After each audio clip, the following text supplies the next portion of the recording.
नमस्कार दोस्तों, स्वागत है आपका हमारे इस YouTube चैनल में। तो आज हम देखने वाले हैं यूज कॉन्टेक्स्ट हुक को कैसे यूज करते हैं रिएक्ट के अंदर।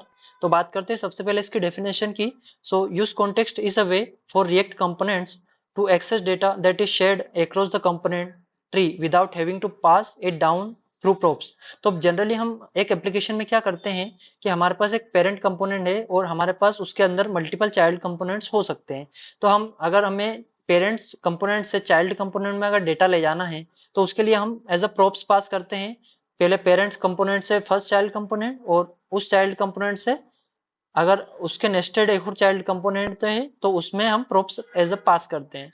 तो ये प्रोसेस काफी लेंदी हो जाती है। तो इसका सॉल्यूशन कहीं ना कहीं हमें यूज कॉन्टेक्स्ट हुक देता है। ठीक है। तो बेसिकली यूज कॉन्टेक्स्ट एपीआई होती क्या है? एक प्रोसेस होती है जिसकी हेल्प से हम हमारे जो भी चाइल्ड कंपोनेंट्स होते हैं वो चाहे एक नेस्टेड, दो नेस्टेड या एन नेस्टेड हो सकते हैं कंपोनेंट, उनमें हम विदाउट पासिंग द प्रोब्स हम जो हमारे पास पेरेंट्स से डेटा प्रोवाइड कर रहे हैं वो सीधे सीधे उस कंपोनेंट्स में हम एक्सेस कर सकते हैं। इसके लिए यूज कॉन्टेक्स्ट का हम यूज करते हैं। तो it simplifies the process of passing data between components and makes it easier to manage shared state in a React application. जैसा कि मैंने आपको बताया कि ये हमें डेटा पास करने के लिए यूज करते हैं हम इसको। और बेसिकली जब हमारे पास मल्टीपल कंपोनेंट्स हो और अगर हम नेस्टेड कंपोनेंट्स में अगर डेटा पास करने जाएंगे तो इससे हमारी एप्लीकेशन भी स्लो होगी। और दूसरी चीज हमें बहुत सारे प्रोप्स मैनेज करने पड़ेंगे, एक कंपोनेंट से दूसरे कंपोनेंट, दूसरे कंपोनेंट से तीसरे कंपोनेंट। ऐसे हमें मल्टीपल कंपोनेंट्स अगर हमारे पास बड़ी एप्लीकेशन है तो उसके अंदर हमें मैनेज करना पड़ सकते हैं। तो इसके लिए यूज कॉन्टेक्स्ट एपीआई का यूज करेंगे हम। तो बात करते हैं इसके एग्जाम्पल की। लेट सपोज हमारे पास एक पेरेंट कंपोनेंट है एप डॉट जेएस कंपोनेंट जिसका नाम है पेरेंट। ठीक है। अब इस पेरेंट्स में मेरे पास सपोज एक नाम है, और नाम कुछ भी हो सकता है एक्स वाई जेड। तो मैं यहाँ पे जोन ले लेता हूँ। अब मैं चाहता हूँ कि ये एक मेरा पेरेंट कंपोनेंट है। उस इस पेरेंट्स के कंपोनेंट के अंदर मेरे पास तीन अलग अलग ए बी और सी कंपोनेंट्स है। ठीक है। और ये तीनों इस पेरेंट कंपोनेंट के चाइल्ड कंपोनेंट है। ठीक है। अब मैं चाहता हूँ कि जो नेम है इस कंपोनेंट को, जो हमारी वैल्यू है नेम, इसको मैं ए कंपोनेंट, बी कंपोनेंट और सी कंपोनेंट में एक्सेस करना चाहता हूँ। तो वो हम किस तरीके से कर सकते हैं? तो वो हम कॉन्टेक्स्ट की हेल्प से कर सकते हैं। और यहाँ पर एक नई चीज मैं आपको बता देता हूँ कि सपोज ये जो हमारे चाइल्ड कंपोनेंट है ना, ये एक ए कंपोनेंट के अंदर बी है और बी कंपोनेंट के अंदर सी है। तो ऐसे में हम इन इसको हम किस तरीके से पास करते हैं प्रोप्स? तो हम यहाँ से नेम पहले, सबसे पहले कंपोनेंट ए में पास करेंगे, फिर जो नेम आएगा कंपोनेंट ए के पास वो कंपोनेंट बी में पास करेंगे, और कंपोनेंट बी से कंपोनेंट सी में पास करेंगे। तो गाइज आप यहाँ पर देख सकते हैं कि प्रोसेस कितनी लेंदी हो रही है। यहाँ पर मतलब हमें प्रोप्स पास करने पड़ रहे हैं, पहले कंपोनेंट ए में, फिर बी में, फिर सी में, तब जाके हमें सी कंपोनेंट्स के अंदर डेटा मिल पा रहा है। तो ऐसी प्रॉब्लम्स को ओवरकम करने के लिए हमारे पास यूज कॉन्टेक्स्ट आया है, जिसकी हेल्प से हम विदाउट पासिंग द प्रोब्स हम सीधे सीधे पेरेंट कंपोनेंट का जो भी हमारा स्टेट है या प्रोप्स है उसको हम सीधे कंपोनेंट सी के अंदर एक्सेस कर सकते हैं। तो गाइज ये थी इसकी डेफिनेशन। अब चलते हैं इसके एग्जांपल पर हम। तो चलिए शुरू करते हैं। सबसे पहले हमारे कोड एडिटर पर चलते हैं। तो यहाँ पर बेसिकली मैंने एक ऐप कंपोनेंट बना रखा है। ठीक है। मैं यहाँ से क्लियर कर देता हूँ, हम पूरा एग्जाम्पल देखेंगे। ठीक है। तो यहाँ पर हम करने क्या वाले हैं वो मैं आपको बता देता हूँ। सबसे पहले हम एक कॉन्टेक्स्ट क्रिएट करने वाले हैं, और कॉन्टेक्स्ट में हम क्या करेंगे, यूजर की इंफॉर्मेशन एक मेन कंपोनेंट से एक चाइल्ड कंपोनेंट में हम पास करेंगे with the help of use context. तो गाइस सबसे पहले हम बात करते हैं। हमें ये हमारा मेन कंपोनेंट है, और हमने एक फोल्डर बनाया हुआ है यहाँ पर कॉन्टेक्स्ट, और इस कॉन्टेक्स्ट के अंदर यूज कॉन्टेक्स्ट करके हमने एक कॉन्टेक्स्ट क्रिएट कर रखा है। तो ये इसका सिंटेक्स होता है गाइस, यूज कॉन्टेक्स्ट को कैसे क्रिएट करते हैं। तो बेसिकली हम यहाँ पर यूजर की इंफॉर्मेशन की बात कर रहे हैं। तो हमने यहाँ पर एक कांस्टेंट वेरिएबल लिया है यूजर कॉन्टेक्स्ट, और इसके अंदर क्रिएट कॉन्टेक्स्ट करके ये हमने एक कॉन्टेक्स्ट इनिशियलाइज कर दिया है, और इसको हमने यहाँ से एक्सपोर्ट कर लिया है। ठीक है। तो ये थी प्रोसेस के कॉन्टेक्स्ट को कैसे क्रिएट करते हैं। अब हम जो ये हमारा कॉन्टेक्स्ट क्रिएट करा है इसको हम ऐप कंपोनेंट के अंदर कैसे यूज करते हैं। तो सबसे पहले बात करते हैं इसको यूज करने का तरीका क्या होता है। जो भी हमारे पास यूज कॉन्टेक्स्ट हमने क्रिएट करा है उसको यहाँ पर use context dot provider as a आपको लिखना है, ठीक है। और यहाँ पर हमें वैल्यू पास करनी है। अब यहाँ पे वैल्यू कुछ भी हो सकती है, एक्स वाई जेड, ठीक है। तो यहाँ पर हम अभी के लिए यहाँ से एक नाम पास कर रहे हैं, यूजर का नाम, जिसका नाम है जॉन, ठीक है। अब ये हमने क्या करा, अब जितने भी हमारे चाइल्ड कंपोनेंट होंगे ना, वो इस यूज कॉन्टेक्स्ट को एक्सेस कर पाएंगे। जो भी इसका हमारी वैल्यूज है, इसकी वैल्यू सीधे सीधे एक्सेस कर पाएंगे। तो हम यहाँ पर क्या करते हैं, एक कंपोनेंट बनाते हैं, यूजर कंपोनेंट, ठीक है। और यहाँ पर हमने यूजर कंपोनेंट बनाया है, ठीक है। अब इस यूजर कंपोनेंट में हम चलते हैं कि जो हमें हमारे पास प्रोवाइडर की वैल्यू है, सपोज वैल्यू हमने जो दी है जॉन, ठीक है। इसको हम सीधे सीधे किस तरीके से एक्सेस कर सकते हैं, विदाउट पासिंग द प्रोप्स। मैं यहाँ पर कोई भी प्रोप्स पास नहीं कर रहा हूँ, ठीक है। अब हम सीधे चलते हैं यूजर कंपोनेंट के अंदर, और अब यूजर कंपोनेंट के अंदर जो हमने कॉन्टेक्स्ट क्रिएट करा है उसको एक्सेस कैसे करते हैं। तो यहाँ पर क्या करना है, आपको लिखना है कांस्टेंट, और कांस्टेंट के बाद यूजर इन्फो, ठीक है। इसको यहाँ पर मेथड के अंदर लिखते हैं हम, जो भी हमारा कंपोनेंट है उसके अंदर, ठीक है। यूजर इन्फो और is equal to use context, ठीक है। यूज कॉन्टेक्स्ट हमने यहाँ पर यूज कर लिया। अब हमें यूज कॉन्टेक्स्ट तो इसकी एक जनरल मेथड होती है, अब इसके अंदर हमें बताना होता है कि हम किस कॉन्टेक्स्ट को एक्सेस करने वाले हैं, ठीक है। तो यहाँ पर हम एक्सेस करने वाले हैं यूजर कॉन्टेक्स्ट को, जो कि हमने एक यूजर कॉन्टेक्स्ट सेपरेट बनाया। तो हम इसके अंदर पास करेंगे यूजर कॉन्टेक्स्ट, ठीक है।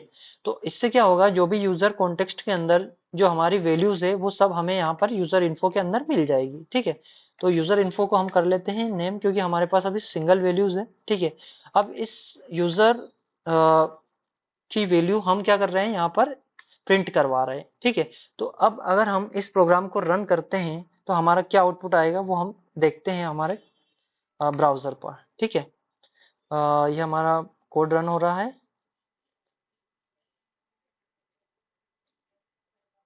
थोड़ा सा टाइम ले रहा है। यहाँ पर अभी कुछ आउटपुट आ नहीं रहा है, देखते हैं हमारा आउटपुट क्यों नहीं आ रहा है। यहाँ पर हमने पास करी है वैल्यू, ठीक है। और यहाँ पर नेम पास नहीं करा है, हमने पास करी है इसके अंदर वैल्यू, ठीक है। तो ये जो वैल्यू है इसको किस तरीके से हम एक्सेस कर सकते हैं, यहाँ पर इश्यू क्या आ रहा है, use context defined but never use, ठीक है। देखते हैं हम इसको क्या कर सकते हैं, थोड़ा सा डिबगर करते हैं हम इसे।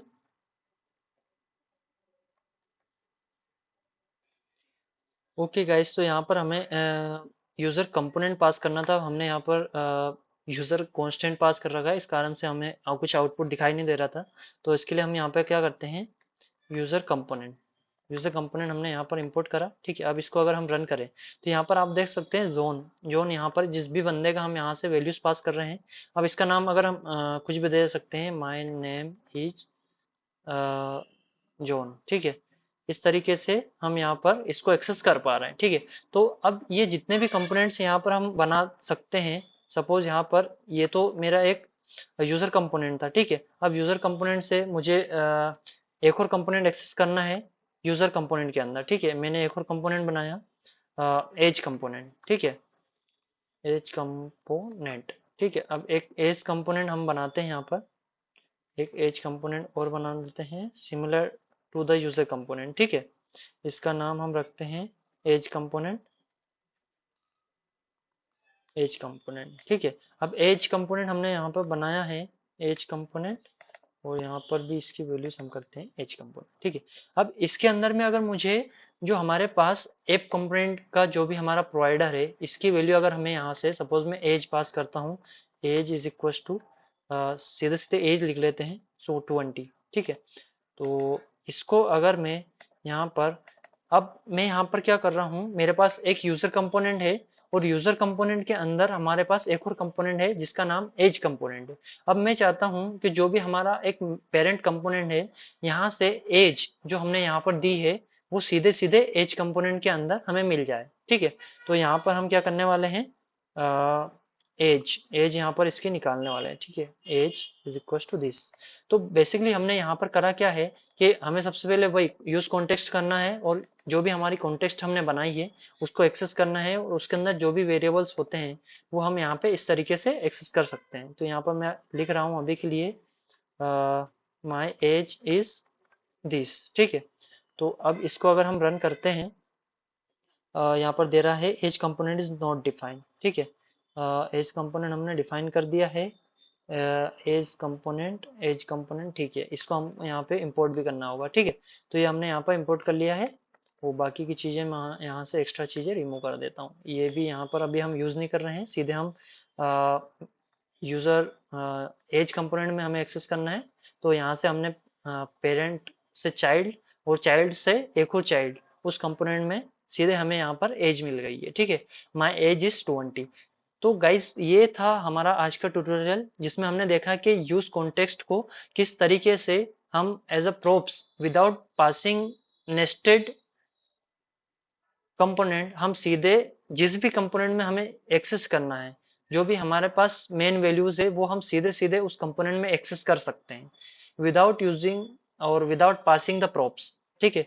तो ये था हमारा आज का वीडियो गाइस। आई होप कि आपको समझ में आया होगा। सिर्फ इसमें 2 से 3 चीजें हमें ध्यान रखना है, जो कि मैं आपको बता देता हूँ, एक बार फिर से रिपीट कर देता हूँ। तो सबसे पहले आपको ये करना है कि सबसे पहले कॉन्टेक्स्ट क्रिएट कैसे होता है। तो आपको सबसे पहले कॉन्टेक्स्ट क्रिएट करने के लिए क्रिएट कॉन्टेक्स्ट जो कि रिएक्ट प्रोवाइड करता है उसका यूज करना है, ठीक है। और इसको यहाँ से एक्सपोर्ट करना है, और जो भी हमारा मेन कंपोनेंट है और कॉन्टेक्स्ट हमने क्रिएट कर लिया। अब इसको यूज करने के लिए हम क्या करते हैं, इसको प्रोवाइड करते हैं, ठीक है। तो प्रोवाइड करने के लिए यूज कॉन्टेक्स्ट डॉट प्रोवाइडर लिखते हैं, और वैल्यूज के अंदर यहाँ पर हमारे भी कुछ भी वैल्यू हो सकती है, वो एक स्टेट की वैल्यू भी हो सकती है इस कंपोनेंट की, या कुछ भी हो सकता है, वट एवर, एज, नेम और टाइम, डेट, ये कुछ भी हो सकता है, वो हम यहाँ पर एज अ वैल्यू पास कर देते हैं। और उसके बाद हमारा जो एक कंपोनेंट बनाया है हमने, यूजर कंपोनेंट, ये इस ऐप कंपोनेंट का चाइल्ड कंपोनेंट, ठीक है। तो हम यहाँ पर भी उसको एक्सेस कर सकते हैं। और हमने क्या करा, यूजर कंपोनेंट के अंदर भी एक और कंपोनेंट बनाया है, एज कंपोनेंट। और इस एज कंपोनेंट के अंदर हम क्या कर रहे हैं, जो हमने कॉन्टेक्स्ट बनाया था और उसकी वैल्यू को एक्सेस करने के लिए हम यहाँ पर एक रिएक्ट हुक जो हमें प्रोवाइड करता है यूज कॉन्टेक्स्ट, ठीक है।